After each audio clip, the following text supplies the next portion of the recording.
गांव के एक छोर पर, जहां ऊंचे पेड़ और रंग बिरंगे फूलों का जंगल था, वहीं रहता था एक 12 साल का लड़का जिसका नाम छोटू था। छोटू बेहद जिज्ञासु और दिल से बड़ा ही मासूम था। वह अपने गांव के आसपास के हर रहस्यमयी स्थान को जानने की कोशिश करता रहता था।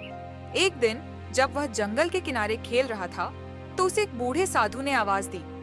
साधु के पास एक लकड़ी की छड़ी और झोला था। बेटा, क्या तुम मुझे पास वाले गांव तक जाने का रास्ता दिखा सकते हो? जी जरूर बाबा, लेकिन आप इतनी दूर अकेले क्यों जा रहे हैं? मेरे पास समय नहीं है बेटा, मुझे जल्दी एक जादुई तालाब तक पहुंचना है। छोटू की आंखें चमक उठीं। उसने पहली बार ऐसा कुछ सुना था। बाबा, ये जादुई तालाब क्या सच में होता है? वहाँ क्या होता है? बेटा, वो तालाब हर किसी की सबसे बड़ी ख्वाहिश पूरी कर सकता है, लेकिन वहां पहुंचने का रास्ता बहुत ही कठिन है। छोटू को अब इस तालाब के बारे में जानने की और भी उत्सुकता हो गई।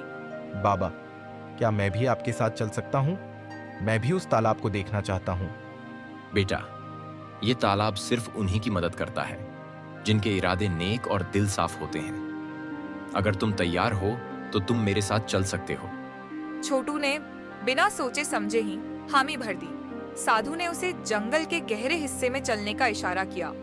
रास्ता घना और डरावना था, पर छोटू का साहस उसकी जिज्ञासा से बड़ा था। चलते चलते साधु ने छोटू से पूछा, छोटू, तुम्हारी सबसे बड़ी ख्वाहिश क्या है?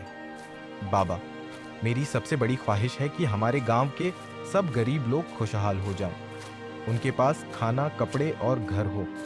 तुम्हारी ख्वाहिश तो बहुत नेक है बेटा, लेकिन देखते हैं क्या तुम इस ख्वाहिश के लिए जादुई तालाब की परीक्षा पास कर पाते हो या नहीं। थोड़ी देर बाद वे दोनों एक जगह पर पहुंचे। वहां दो रास्ते थे। एक रास्ता चमकीली रोशनी से भरा हुआ और सरल दिख रहा था, जबकि दूसरा रास्ता अंधेरे और कांटों से भरा हुआ था। छोटू, ये तुम्हारी पहली परीक्षा है। इन दो रास्तों में से तुम्हें एक चुनना होगा, लेकिन याद रखना, गलत रास्ता तुम्हें जादुई तालाब से दूर ले जाएगी। छोटू ने दोनों रास्तों को ध्यान से देखा। उसने महसूस किया कि चमकीला रास्ता बहुत ही सरल और आकर्षक लग रहा था, लेकिन उसके दिल ने उसे कांटों वाले रास्ते पर चलने को कहा। बाबा, मैं कांटों वाले रास्ते पर चलूंगा। आसान रास्ते से शायद मंजिल तक पहुंचना आसान हो, लेकिन सही मायने में खुशियां मेहनत से ही मिलती हैं। बेटा, तुम्हारी परीक्षा शुरू हो चुकी है। अब तुम्हें अपनी बुद्धिमानी और दयालुता से तालाब तक का सफर पूरा करना होगा। छोटू कांटों भरे रास्ते पर चल पड़ा। रास्ता जितना कठिन था, छोटू का हौसला उतना ही बुलंद। थोड़ी दूर जाने के बाद उसे एक छोटा सा पुल दिखाई दिया, जिसके नीचे गहरी खाई थी और उसमें पानी बह रहा था। मुझे यह पार करना ही होगा, लेकिन डर के बिना कोई जीत नहीं। छोटू ने सावधानी से पुल पार करने लगा। जब वह रास्ते में था, तो एक पेड़ पर बैठे बंदर ने उसकी तरफ केले का छिलका फेंक दिया। ओए छोटू, क्या तू सच में सोचता है कि तू जादुई तालाब तक पहुंच पाएगा? तुम्हारी शरारत मुझे रोक नहीं सकती दोस्त। मैं अपनी ख्वाहिश पूरी करने आया हूँ और पीछे हटने का सवाल ही नहीं। फिर वह वहां से चल दिया। आगे बढ़ते हुए उसे एक जगह पर दो भूखे कुत्ते दिखाई दिए। दोनों कुत्ते एक ही रोटी के लिए लड़ रहे थे। छोटू के पास अपने खाने के लिए सिर्फ एक रोटी थी। अगर मैं इन्हें ये रोटी दे दूं तो मैं भूखा रह जाऊंगा, लेकिन इन्हें भी तो भूख लगी है। छोटू ने बिना कुछ सोचे अपनी रोटी दोनों कुत्तों के बीच डाल दी। दोनों कुत्ते खुश होकर रोटी खाने लगे। तभी साधु की आवाज गूंजी।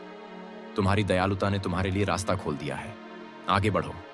छोटू ने देखा कि आगे का रास्ता अब थोड़ा साफ हो गया था। उसकी मेहनत और दयालुता उसे जादुई तालाब के और करीब ले जा रही थी। छोटू जैसे ही आगे बढ़ा, उसे एक विशाल गुफा दिखाई दी। गुफा के दरवाजे पर एक बड़ा सा पत्थर रखा हुआ था, जिस पर लिखा था, यदि तुम अंदर जाना चाहते हो तो अपने सबसे प्रिय चीज का त्याग करना होगा। छोटू सहम गया। मेरे पास तो सिर्फ मेरी माँ का दिया हुआ ताबीज है। यही मेरे लिए सबसे प्रिय है। क्या मैं इसे त्याग सकता हूँ? थोड़ी देर तक सोचने के बाद उसने अपने मन को मजबूत किया और ताबीज को पत्थर पर रख दिया। जैसे ही उसने ताबीज रखा, गुफा का दरवाजा खुल गया। गुफा के अंदर छोटू ने एक चमचमाते तालाब को देखा। तालाब के पास पहुंचते ही साधु वहां प्रकट हो गए। छोटू, तुम्हारी सभी परीक्षाएं पूरी हो गईं। अब अपनी ख्वाहिश इस तालाब से कहो। हे जादुई तालाब, मेरे गांव के सभी गरीब लोगों को खुशहाल बना दो। उनके पास खाना, कपड़े और घर हो। तालाब ने चमकना शुरू कर दिया। तुम्हारी ख्वाहिश पूरी हो चुकी है। अब घर जाओ और देखो। क्या सच में? छोटू ने जब अपने गांव वापस लौटकर देखा तो हर कोई खुशहाल और संतुष्ट था। सबके घर बने हुए थे, बच्चों के हाथों में खिलौने थे और चारों तरफ खुशियां फैल चुकी थीं। सही मायनों में सच्चा सुख दूसरों की भलाई करने में ही है।